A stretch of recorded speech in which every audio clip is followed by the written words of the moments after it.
Good morning, dear students. Our today's revision is of question number 7, 8, and 9, chapter number 15. Question number 7 is what do you mean by soft and hard water? First of all, the water is divided into two main types on the basis of the dissolved salts, and it is related with the cleanliness of cleaning action of the water with the soap. Soft water is that water which easily produces good lather and does not scum with soap. Leather means झाग. Scum means when it form गुठलियाँ सी बन जाती हैं soap की, और soap properly जो है वो झाग प्रोड्यूस नहीं कर सकता, इसलिए वो प्रॉपरली डर्ट को भी रिमूव नहीं कर सकता. So soft water produces good lather and it does not scum with the soap, while hard water produces little lather and forms scum with the soap, or the water which produces curds with the soap is called the hard water. It will not form lather with the soap and dirt cannot be removed, so soap will be wasted. The causes of hardness, the major cause of hardness is the gypsum, which is calcium sulfate with two water molecules, or the limestone calcium carbonate, which is absorbed in water from the soil.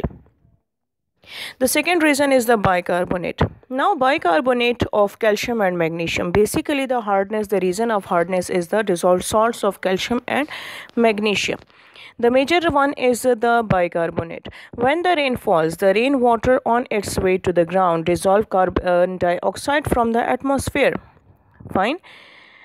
First of all, understand the statements and you can produce the reactions by yourself. Rainwater means H2O. Absorb carbon dioxide from the atmosphere means plus CO2. H2O plus CO2. It forms carbonic acid. Fine. Carbonic acid. So this water which contains the carbon dioxide has the ability to dissolve the small amount of calcium carbonates to form calcium bicarbonate. Look at the reaction: calcium carbonate plus CO2 plus H2O. H2O, the rainwater, carbon dioxide from the atmosphere, and then it falls on the rocks of calcium carbonate to produce calcium bicarbonate, or magnesium bicarbonate is produced. The other one reason is the chlorides and sulfates of the calcium and magnesium. Water may also dissolve chlorides and sulfates of calcium and magnesium. The hardness of water is of two types: temporary hard water and the permanent hard water. Clear? This was our question number 7. What we discussed in question number 7, that soft water produces easily lather with the soap and do not scum, while the hard water produces little lather and form scum. The reason of hardness is calcium and magnesium salts. Which salts? The bicarbonate salts, the chlorides, or the sulfates majorly. So temporary hard water and permanent hard water. Temporary hardness of water is due to the dissolved calcium and magnesium bicarbonates. Majorly 3 reasons are there of hardness: bicarbonates, sulfates, chlorides. So if we are having calcium and magnesium bicarbonates in the water, this will be called the temporary hard water. And when we say soluble, so soluble का मतलब होता है कि ions की form में मौजूद होना. Water polar solvent है, तो इसमें जो भी चीज़ सॉल्युबल होती है तो वो मेजरली आइंस की फॉर्म में मौजूद होती हैं. और ये सॉल्ट्स हैं, तो सॉल्ट्स जो हैं वो पॉजिटिव और नेगेटिव चार्जेस कैरी करते हैं. वाटर भी पोलर है तो ये सॉल्युबल हो जाता है. ठीक है, ये हार्डनेस कॉज करता है. कैल्शियम बाइकार्बोनेट, इसके आयंस किस तरह से वाटर में प्रेजेंट है? कैल्शियम आयंस की फॉर्म में और बाइकार्बोनेट्स की फॉर्म में. मैग्नीशियम कार्बोनेट भी आयोनिक फॉर्म में मौजूद है. You have to write aqua medium with the ions and अपने एरोस के ऊपर H2O मेंशन करना है. Methods of removal of temporary hardness, 2 methods are there. The simplest one is the boiling, the second one is the Clark's method. By boiling, temporary hardness of water can be easily removed by simply boiling. Boiling करने से क्या होगा कि जिस तरह हमारे पास bicarbonate बना था वो डिकम्पोज हो जाएगा. डिकम्पोजिशन का मतलब है कि जिस चीज़ से बना उसी चीज़ में दोबारा से वो डिज़ोल्व हो गया, कन्वर्ट हो गया. किस चीज़ से बना था? H2O से बना था, कार्बन डाइऑक्साइड से बना था और कैल्शियम कार्बोनेट से बना था. बॉइलिंग के बाद ये दोबारा से इसी में कन्वर्ट हो जाएंगे. याद रहे कि आपका जो बाइकार्बोनेट्स हैं वो सॉल्युबल हैं, वो आयोनिक फॉर्म में है. जो कार्बोनेट्स हैं वो इनसॉल्युबल हैं, वो आयंस नहीं बनाएंगे और वो सेटल डाउन हो जाएंगे. जिस तरह से आपने ऑब्जर्व किया होगा कि रूटीन डेज़ में अगर आप वाटर को बॉईल करते हैं तो आपके जो जिस बर्तन में आपने इसको बॉईल किया है उसकी साइड पे वाइटिश सी एक लेयर आ जाती है. वो लेयर किस चीज़ की होगी, या वो कैल्शियम कार्बोनेट की है या वो मैग्नीशियम कार्बोनेट की है। जो सॉल्युबल नहीं है वो साइड पे एज इट इज़ रह जाती है, ठीक है। सो बॉइलिंग से हमारे पास वाटर सॉफ्ट हो सकता है, temporary hard water. You can see it is in the white layer of carbonate. The whitish precipitates will settle at the bottom. Second method is the Clark's method. Clark method में we have to use a chemical which is called the slacked lime, CaOH2। Action क्या है इस method का कि soluble salts को हमने insoluble में convert करना है, ठीक है। रिमूवल इसकी इसी तरीके से होगी कि जो सॉल्युबल थे उसको हम इनसॉल्युबल में कन्वर्ट कर दें। This method is use to remove temporary hardness of water on the large scale, and this is a chemical method. Boiling physical method था, ये केमिकल मेथड है। क्वेश्चन आपके पास आ सकता है, explain the physical method of removal of temporary hardness, तो आपने boiling लिखना है, ठीक है। अगर केमिकल मेथड आ जाए तो आप क्लार्क्स मेथड लिखोगे सिर्फ टेम्पररी हार्डनेस के लिए। Calculated amount of slaked lime is added to the temporary hard water, soluble bicarbonates are converted into the insoluble. Clear? So again you can see calcium bicarbonate, if the reason is calcium bicarbonate, उसमें आपने calcium hydroxide को डाल दिया, calcium carbonate बना, water आपके पास soft रह जाएगा। Magnesium bicarbonate reason है तो उसमें कैल्शियम हाइड्रोक्साइड डाल दिया तो इसमें 2 कार्बोनेट्स बनेंगे। कार्बोनेट्स इनसॉल्युबल होते हैं, वो वाइट प्रेसिपिटेट की फॉर्म में सेटल्ड हो जाएंगे and you will get the soft water. Clear? Next question we are having is what is the permanent hardness and what methods could be used to remove the permanent hardness of water. Permanent hardness is due to, again recall करें थोड़ा सा कि आपके पास hardness की reason क्या है, calcium और magnesium के सॉल्ट्स। कौन कौन से salts? Bicarbonate salt, sulphate salt, chloride salt. Bicarbonate जो हो गया वो तो टेम्पररी हो गया, अब पीछे रह गए हमारे पास सल्फेट्स एंड क्लोराइड्स। तो अगर आपके पास कैल्शियम एंड मैग्नीशियम के सल्फेट्स और क्लोराइड्स हैं, मतलब कि 4 टाइप ऑफ सॉल्ट्स हैं, calcium chloride, magnesium chloride, calcium sulfate, magnesium sulfate, so they can cause the permanent hardness of the water. Again ये कहाँ से आते हैं? ये रॉक्स में से एब्जॉर्ब हो जाते हैं वाटर के अंदर, या सॉइल में प्रेजेंट है तो वहाँ से ये वाटर में शामिल हो जाते हैं, ठीक है। अब ये these are soluble salt. Soluble का मतलब मैंने क्या बताया है कि आइंस की फॉर्म में मौजूद हैं। एरोस के ऊपर आप H2O लिखेंगे, आइंस के साथ आप छोटा सा ब्रैकेट में AQ लिखेंगे विच represents aqua medium. 4 type of salts, different type of ions are there. Clear? Methods of removal, so they are not easy to be removed, they need a special treatment, special type of chemicals are used to remove the permanent hardness of water, और इसको भी simple boiling से remove नहीं किया जा सकता, ठीक है।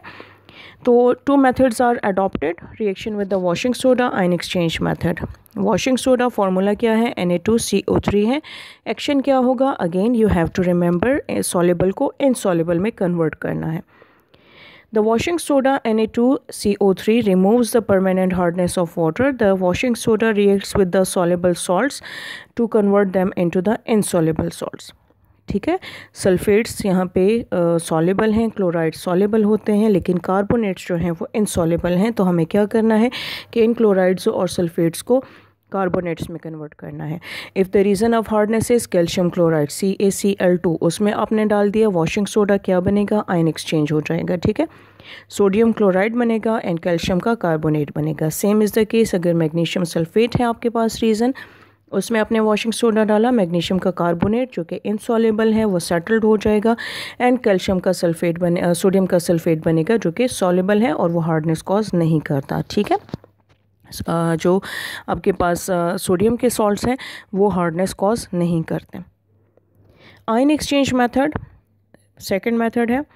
गौर से देखें इसकी डेफिनेशन को। The process of replacement of loosely bounded cations in a permutit, for example zeolite, by cations of hard water that is calcium ions, magnesium ion is called the ion exchange method or ion exchange process. इसमें आपके पास हमने एक chemical mineral use करना है, ठीक है। एक mineral use करना है जिसको हम बोलते हैं परम्यूटेट। परम्यूटेट कहा जाता है परमिएबल, जिस तरह का एक वर्ड है आप लोग बायोलॉजी में पढ़ते हैं परमिएबल, जिसमें एक्सचेंज हो सकता है, एक जगह से दूसरे जगह पे आयंस का एक्सचेंज हो सकता है। तो यहाँ पे परम्यूटेड जो है वो आयन एक्सचेंज के लिए हम जियोलाइट को यूज़ करेंगे। ये एक ऐसा मिनरल है जिसमें सिलिकेट्स हैं, ठीक है, ये थोड़े से पोरस होते हैं। यहाँ पे जो यूज़ किया जाता है मेजरली वो सोडियम का जियोलाइट यूज़ किया जाता है।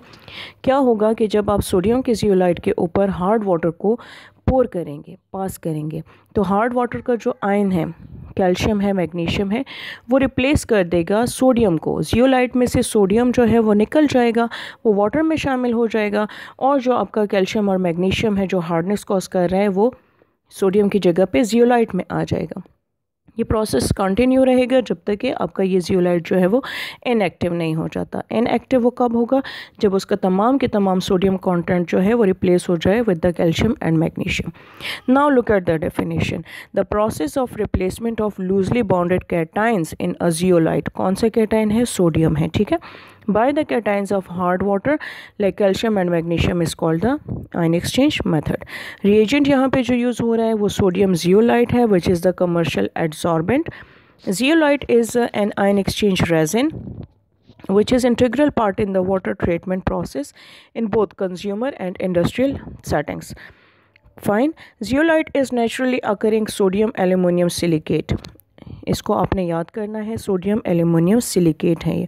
इसमें सोडियम भी प्रेजेंट है, एल्यूमिनियम भी प्रेजेंट है और सिलिकेट भी है, ठीक है। अब सोडियम आयन जो है वो Na पॉजिटिव होता है, वो हल्का फुल्का है, उसको Ca+2 या Mg+2 जो कि हार्ड वाटर में है वो उसको ईजिली रिप्लेस कर देते हैं।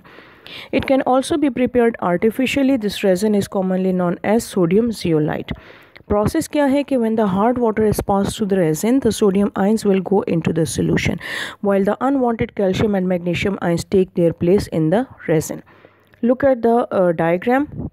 We have such type of an operators. इसमें आपके पास ऊपर जो है एक जियोलाइट बेड नज़र आ रहा है, यहाँ पे हमने उस जियोलाइट को प्लेस किया हुआ है, उसके साथ ग्रेवल्स हैं। ग्रेवल्स वाटर प्योरीफिकेशन ट्रीटमेंट में बहुत ज़्यादा इंपॉर्टेंट रोल प्ले करते हैं। यहाँ से आप इसमें हार्ड वाटर को इंजेक्ट करते हैं, इनलेट करते हैं, तो क्या होता है कि ये पास होते हैं। सोडियम जो है वो अगर calcium chloride for example reason है तो सोडियम जो है वो कैल्शियम की जगह पे आ जाएगा। बनेगा क्या? Sodium chloride.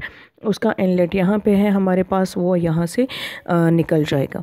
फिर पीछे रह जाएगा कैल्शियम का जियोलाइट, तो वो हमारे पास इस जियोलाइट में रहेगा और वाटर जो है वो सॉफ्ट वाटर आउटलेट से रिमूव कर दिया जाता है, ठीक है। Calcium sulphate plus sodium zeolite, यहाँ पे कैल्शियम जियोलाइट बन गया और सोडियम का सल्फेट बन गया। मैग्नीशियम सल्फेट जियोलाइट के साथ रिएक्ट करके मैग्नीशियम जियोलाइट बनाएगा और सोडियम का सल्फेट बनाएगा। इसी तरीके से आप यहाँ पे फर्दर टू रिएक्शन की एडिशन कर सकते हैं। You can write CaCl2 plus Na2 zeolite will give us Ca zeolite plus 2 NaCl, या मैग्नीशियम सल्फेट के तरह आप दूसरा रिएक्शन लिख सकते हैं MgCl2 प्लस सोडियम जियोलाइट, तो आपके पास बनेगा magnesium zeolite plus NaCl2। Clear? When the sodium zeolite is used up, जब वो यूज़ हो गया it become inactive, so it can be regenerated. हम इसको दोबारा से रीजनरेट कर सकते हैं। कैसे कर सकते हैं? अब हुआ क्या है कि वो सोडियम के तमाम रिप्लेस हो गया है कैल्शियम के साथ, तो हमें इसमें दोबारा सोडियम ऐड करना होता है। तो इसके लिए हमें एक स्ट्रॉन्ग सोल्यूशन लेना है, कंसनट्रेटेड सोल्यूशन ऑफ NaCl। उसके साथ इसकी ट्रीटमेंट करें, दोबारा से आयन एक्सचेंज हो जाएगा, सोडियम का जियोलाइट बनेगा, CaCl2 आपके पास प्रोड्यूस हो जाएगा। ये सोडियम जियोलाइट जो है जब भी आपको हार्ड वाटर सॉफ्ट करना होगा उस प्रोसेस में आप दोबारा से इसको यूज़ कर सकते हैं, मतलब इसको हम रीजनरेट कर सकते हैं। Now I have chosen a few of the objectives over here, so you can solve it by yourself, and these are very much important. Hardness in water is caused by the presence of, you can read the options and you can select the correct option.